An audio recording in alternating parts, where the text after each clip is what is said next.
Second book, Shakespeare. Well, we can't read all of Shakespeare. We can't read all of the Bible either. Don't worry about that. The reading amounts will be modest, but serious, but we will penetrate these texts the way they deserve to read. By the way, if you speed read, give it up. I'm going to give you things that merit close and slow reading.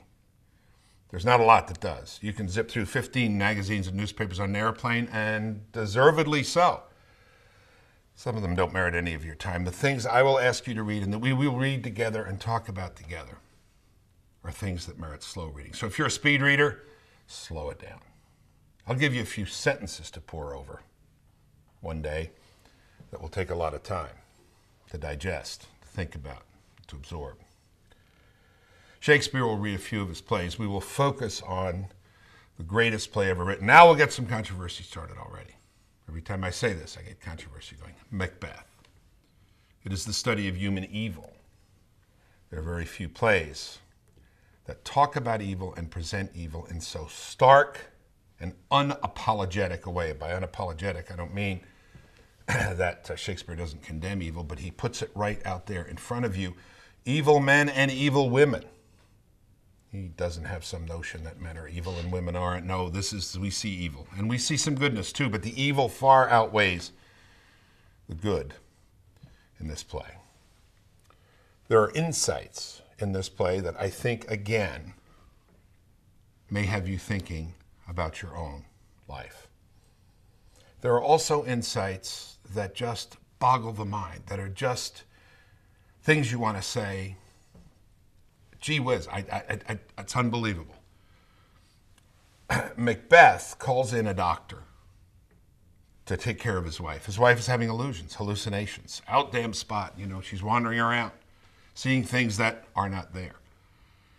Macbeth says to the doctor, "Can you help her?" The doctor says, "No, I don't think I can." He says, "Canst thou not minister to a mind diseased?" Canst thou not minister to a mind diseased? Pluck from the memory a rooted sorrow.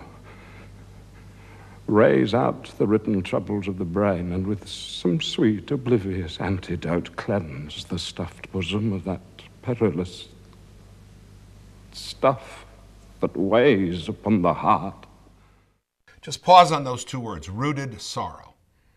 This isn't original to me, but a great teacher of mine said, "Therein, canst thou not pluck out some rooted sorrow?" Therein is the beginning of psychoanalysis. All of psychoanalysis is built on the notion that there are rooted sorrows. And if we could get them out and to the surface, then perhaps a person may be able to deal with their life, their reality, their illusions, their problems more fully, more satisfactorily. How do you know that? Well, that's a question I can't answer. I don't know how he knew everything he knew. There's this debate about Shakespeare, whether it was this guy or some other guy. Seems to me it had to be a whole battalion of people to know this much stuff. And he does this over and over again. There is another dimension to this play. Just want to hint at it. There are a whole bunch more, but just one. Political suffering. We see through the evil doing of people in this play how others are made to suffer.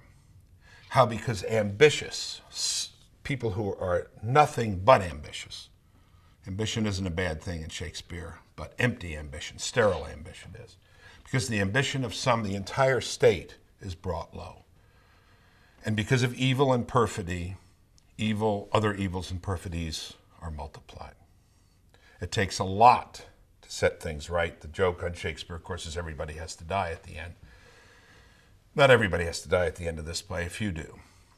But it is hard to get things right. This is a great political play about the well-being of a state and how it can be brought down and how it can be then restored.